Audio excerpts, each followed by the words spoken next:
বালি বিশ্বের সবচেয়ে শক্তিশালী নির্মাণ সামগ্রী, কিন্তু এটি কখনো জনপ্রিয় হয়ে ওঠেনি। কেন? কারণ এটি বিনামূল্যে পাওয়া যেত। জল পৃথিবীর সবচেয়ে শক্তিশালী পানীয়, কিন্তু মানুষ কখনো এটিকে বিলাসিতা বলে মনে করেনি। কেন? কারণ এটিও বিনামূল্যে পাওয়া যায়।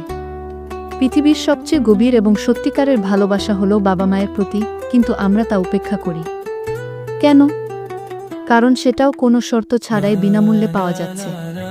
পৃথিবীর সবচেয়ে দামি এসি হলো বিশুদ্ধ বাতাস, কিন্তু আমরা এর মূল্যও দেই না। কেন?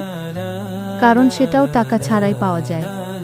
পৃথিবীর সবচেয়ে মূল্যবান সম্পদ হল সময়, কিন্তু আমরা তা নষ্ট করি। কেন? কারণ সেটাও বিনামূল্যে পাওয়া যায়। পৃথিবীর সবচেয়ে বড় আরাম হল ঘুম, কিন্তু মানুষ তা উপেক্ষা করে এবং অন্যান্য বিলাসিতায় লোভী হয়। কেন? কারণ এতে কোনো টাকা খরচ হয় না। পৃথিবীর সবচেয়ে সুন্দর উপহার হল হাসি, কিন্তু মানুষ একে অপরের দিকে হাসতে ভুলে গেছে। কেন? কারণ এতে কোনো টাকা খরচ হয় না। পৃথিবী কেবল সেই জিনিসগুলিকেই মূল্যবান মনে করে যার সাথে একটি মূল্য যুক্ত থাকে। কিন্তু প্রকৃত সম্পদ হলো সেটা যা অমূল্য।